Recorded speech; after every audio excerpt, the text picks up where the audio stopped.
नमस्कार, मैं हूं दीप्ति सिंह और आप देख रहे हैं इसी 24 न्यूज। लखनऊ सिया धर्म गुरु मौलाना सैयद कल्बे जवाद ने सिया वक्फ जायदादों का खुर्द-बुर्द के इल्जाम में बोर्ड के पूर्व चेयरमैन वसीम रिजवी की गिरफ्तारी न होने पर सख्त नाराजगी व्यक्त की। उन्होंने कहा है कि एक तरफ वसीम रिजवी के खिलाफ सरकार की ओर से 153A के अंतर्गत कार्रवाई की अनुमति मिलने के बावजूद प्रयागराज प्रशासन ने न तो वक्फ संपत्ति के अवैध निर्माण ध्वस्तीकरण की कार्रवाई की है और न ही वसीम रिजवी को गिरफ्तार किया। उन्होंने कहा कि उसका तुर्रा यह है कि वसीम रिजवी बोर्ड में चेयरमैन के पद पर एक्सटेंशन के लिए सरकार को अपनी दरखास्त दिए हुए हैं। उन्होंने मांग की है कि वसीम रिजवी को बोर्ड के चेयरमैन पद एक्सटेंशन न दिया जाए और जल्द से जल्द गिरफ्तार किया जाए। मौलाना जवाद आज शाम इमामबाड़ा गुफरान माब में प्रेस कॉन्फ्रेंस को संबोधित कर रहे थे। हालांकि मौलाना कल्बे जवाद ने कहा कि वक्फ बोर्ड में की गई बेईमानी अवैध कार्यों और प्रयागराज के बतासा मंडी में इमामबाड़ा गुलाम हैदर की जमीन पर अवैध निर्माण के खिलाफ जब अलग अलग जांचों में वसीम रिजवी को दोषी ठहराया गया तो इमामबाड़े में गुलाम हैदर ध्वस्त करवाकर उस पर अवैध मार्केट बनाने की इजाजत सिया वक्फ बोर्ड ने दी थी और उस पर 200 वर्ष पुराने इमामबाड़े को गिराकर उस पर वसीम रिजवी द्वारा पास किए गए नक्शे के अनुसार 4 माला कमर्शियल मार्केट बना दी गई, जिसके विरुद्ध असर फाउंडेशन के सदर शौकत भाटी ने डीएम से लेकर पीएम तक और राष्ट्रीय अल्पसंख्यक आयोग भारत सरकार तक शिकायत की थी।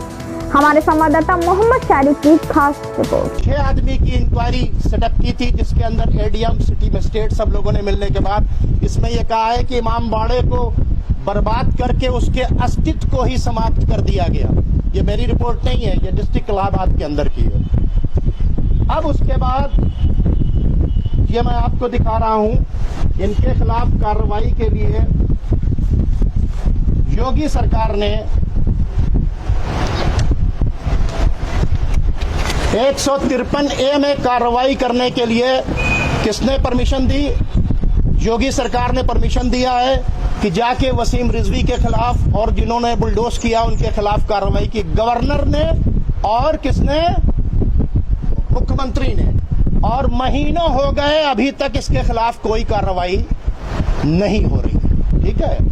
इसके बाद माइनॉरिटीज कमीशन को जो शिकायत की गई थी, इसमें माइनॉरिटीज कमीशन ने डीएम और एसएसपी इलाहाबाद दोनों को तलब किया 29 तारीख को, और तलब करने के बाद वहां पर इनको कहा कि जब आपको सारी इजाजत मिल चुकी है तो उसके बाद आप वसीम रिजवी की और वकार रिजवी की क्यों गिरफ्तारी नहीं कर रहे हैं। ठीक है।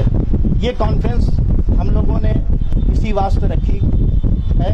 अब इस सिलसिले में आपको जो सवाल करने होंगे वो आप हमसे सवाल कर सकते हैं। बाकी बातें मौलाना साहब आपको डिटेल में बताएंगे कि हम ये सारे डॉक्यूमेंट्स और ये सारी एविडेंसेस आपके सामने हैं। एविडेंस की शक्ल के अंदर वो पूरी पब्लिक प्रोटेस्ट है, इमामबाड़े को कैसे गिराया गया वो है।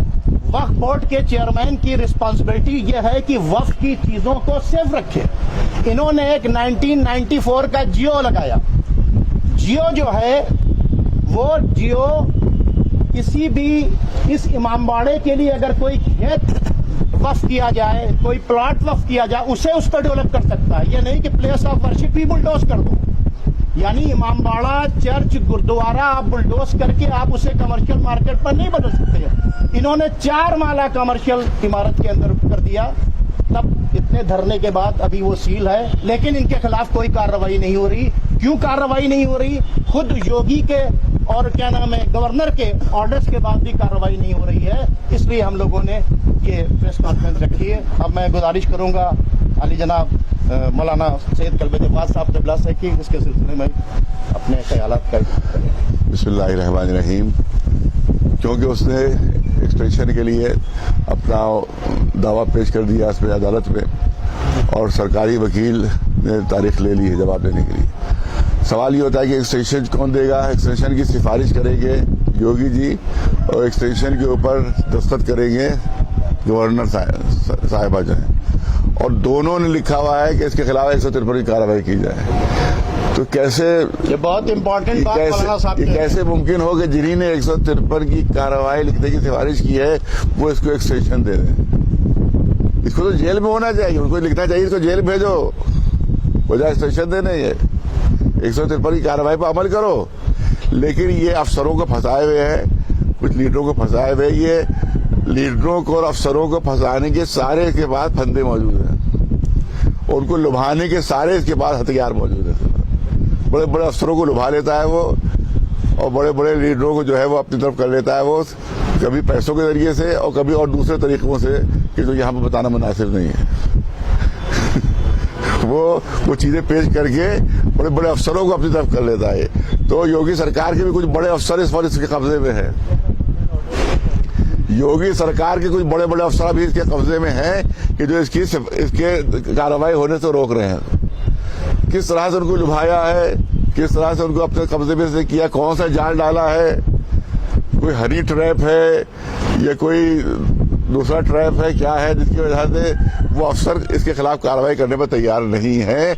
हमारा सवाल ये है कि जब डीएम की कार्रवाई हो गई उसमें भी ये साबित हो गया कि मुजरिम है, और जब योगी सरकार ने भी कह दिया मुजरिम है, जब गवर्नर साहबा की तरह भी हो गए, तो इसको पकड़ा, गिरफ्तार अब तक क्यों नहीं किया गया? हमारी क्यों गिरफ्तार नहीं किया गया, ये हमारे अफसर बताएंगे। हमारे जो माइनॉरिटीज कम्युनिटी के सेक्रेटरी हैं वो बताएंगे, और उसके अलावा जो माइनॉरिटी के जो वो है यहाँ के ऊपर मिनिस्टर, वो बताएंगे कि आखिर क्या वजह है कि इसको इतनी छूट दी जा रही है और इसको गिरफ्तार नहीं किया जा रहा है।